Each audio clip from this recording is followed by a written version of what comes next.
Colony এলাকাগুলোতে এটা বামফ্রন্টের আমল থেকে একটা ট্র্যাডিশন হয়ে গেছিল যে ওই সব জায়গায় স্যাংশন প্ল্যান লাগে না, এবং বহু জায়গায় দেখবেন যে কলোনি এলাকাগুলোয় নিজেরা একটা কোঅপারেটিভ তৈরি করে নিয়ে তারাই স্যাংশন করে, তারাই প্ল্যান করে।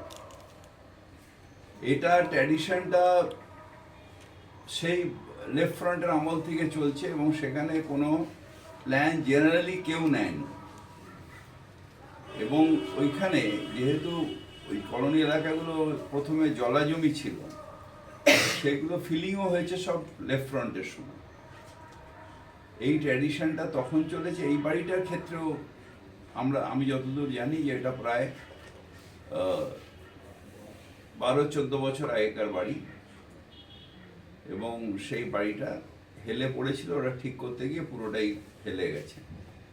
আমরা এখান থেকে আমি কর্পোরেশনকে ইনস্ট্রাকশন দিয়েছি যে ইমিডিয়েট রেসপন্সিবল ইঞ্জিনিয়ারদের তত্ত্বাবধানে যাতে ওটা আস্তে আস্তে ডিমলিশ করে দেওয়া হয়, যাতে পাশাপাশি লোকের অসুবিধা না হয় সেটা দেখে, যাতে সিনিয়র ইঞ্জিনিয়াররা থাকে, টেকনিক্যালি এক্সপার্ট লোকেরা থাকে, যারা ওইটাকে পুরো ব্যারিকেডিং করে যাতে ওই বাড়িটাকে ভেঙে ফেলে। ছায়া এবারে বাঘাযতীনে যেটা দেখা গেল যে একটি বাড়ি ভেঙে পড়েছে একেবারে পাশের বাড়িতে, এবং এখানে অভিযোগ উঠছে যে G+2 3তলার পারমিশন ছিল, কিন্তু তারপরে 4তলা তৈরি করা। অ্যাকচুয়ালি ওইখানে বিশেষ করে কলোনি এলাকাগুলোতে এটা বামফ্রন্টের আমল থেকে একটা ট্র্যাডিশন হয়ে গেছিল যে ওই সব জায়গায় স্যাংশন প্ল্যান লাগে না, এবং বহু জায়গায় দেখবেন যে কলোনি এলাকাগুলোয় নিজেরা একটা কোঅপারেটিভ তৈরি করে নিয়ে তারাই স্যাংশন করে, তারাই প্ল্যান করে। এটা ট্র্যাডিশনটা সেই লেফট ফ্রন্টের আমল থেকে চলছে, এবং সেখানে কোনো প্ল্যান জেনারেলি কেউ নেয়নি। এবং ওইখানে যেহেতু ওই কলোনি এলাকাগুলো প্রথমে জলাজমি ছিল, সেগুলো ফিলিংও হয়েছে সব লেফট ফ্রন্টের সময়। এই ট্র্যাডিশনটা তখন চলেছে। এই বাড়িটার ক্ষেত্রেও আমি যতদূর জানি যে এটা প্রায় 12-14 বছর আগেকার বাড়ি, এবং সেই বাড়িটা হেলে পড়েছিল, ওরা ঠিক করতে গিয়ে পুরোটাই হেলে গেছে। আমরা এখান থেকে আমি কর্পোরেশনকে ইনস্ট্রাকশন দিয়েছি যে ইমিডিয়েট রেসপন্সিবল ইঞ্জিনিয়ারদের তত্ত্বাবধানে যাতে ওটা আস্তে আস্তে ডিমলিশ করে দেওয়া হয়, যাতে পাশাপাশি লোকের অসুবিধা না হয় সেটা দেখে, যাতে সিনিয়র ইঞ্জিনিয়াররা থাকে, টেকনিক্যালি এক্সপার্ট লোকেরা থাকে, যারা ওইটাকে পুরো ব্যারিকেডিং করে যাতে ওই বাড়িটাকে ভেঙে ফেলা হয়। পরে একটা যেটা আপনারা বলেছিলেন যে সার্ভে করবেন, বিভিন্ন জায়গায় ঘুরে ঘুরে সেটা দেখা হবে। এটা আমি আপনাকে আবার রিপিট করছি, এটা ট্র্যাডিশন কলোনি এলাকায় নতুন নয়, এটা বহুদিন ধরে চলছে যে কলোনি এলাকাগুলোয় নিজেরা বাড়ি করে নিচ্ছে। যেরকম ঠিকা এলাকায় এতদিন ছিল যে নিজেরা বাড়ি করতো, আমরা ঠিকা অ্যাক্টগুলোকে অনেক শিথিল করার পরে এখন আমরা অ্যাপিল করছি সবাইকে যে আপনারা আসুন, ঠিকা অ্যাক্টে আমি দেব। সেরকম কলোনি এলাকাগুলোকে আমরা শিথিল করেছি, এবং লাস্ট MMIC মিটিংয়েও ডিসিশন নিয়েছি যে আপনারা আসুন, প্ল্যানগুলো জমা দিন অন্তত, যাতে আমরা এই ছোট ছোট 2 কাঠা 3 কাঠা জায়গায় আমরা 15 দিনের মধ্যে আপনাদের স্যাংশন দেবো, এবং স্যাংশন ফিসটাও রিজনেবল হবে। কারণ একটা যদি ইঞ্জিনিয়ারের তত্ত্বাবধানে না থাকে, তাহলে কি হবে, ভেতরে কি আছে না আছে কেউ জানবে না। শুধু এটা আমাদের নয়, এই পাপের বোঝাটা আমরা বামফ্রন্ট সরকারের সময় থেকে আমরা বইছি।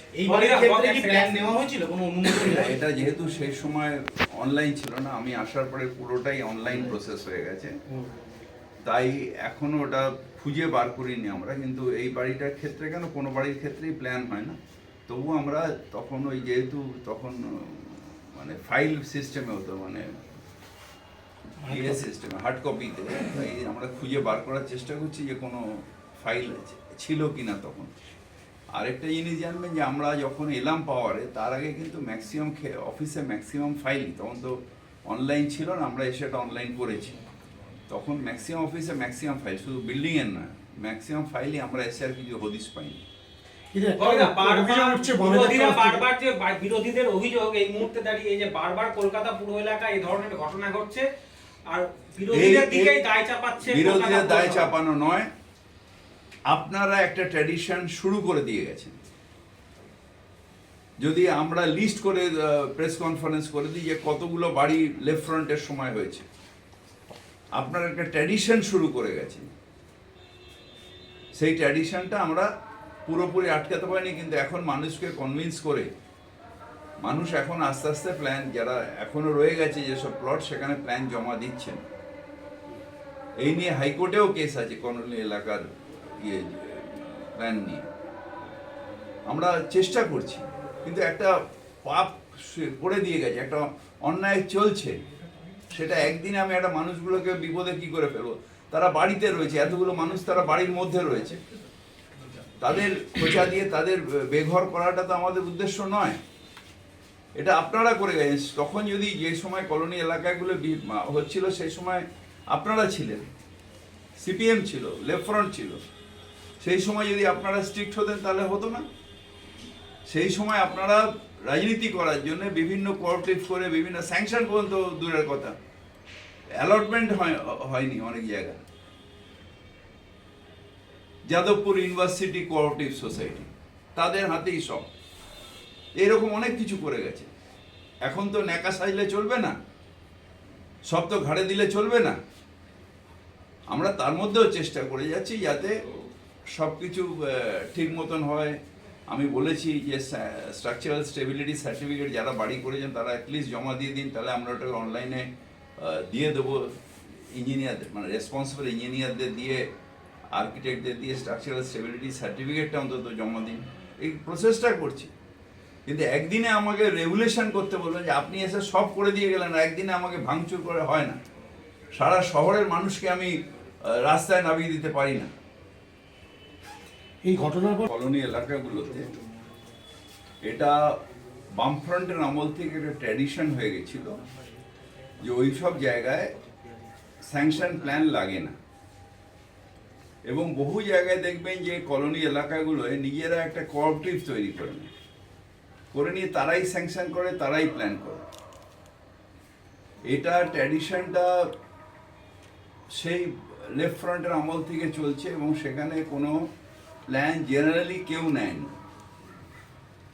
এবং ওইখানে যেহেতু ওই কলোনি এলাকাগুলো প্রথমে জলাজমি ছিল, সেগুলো ফিলিংও হয়েছে সব লেফট ফ্রন্টের সময়।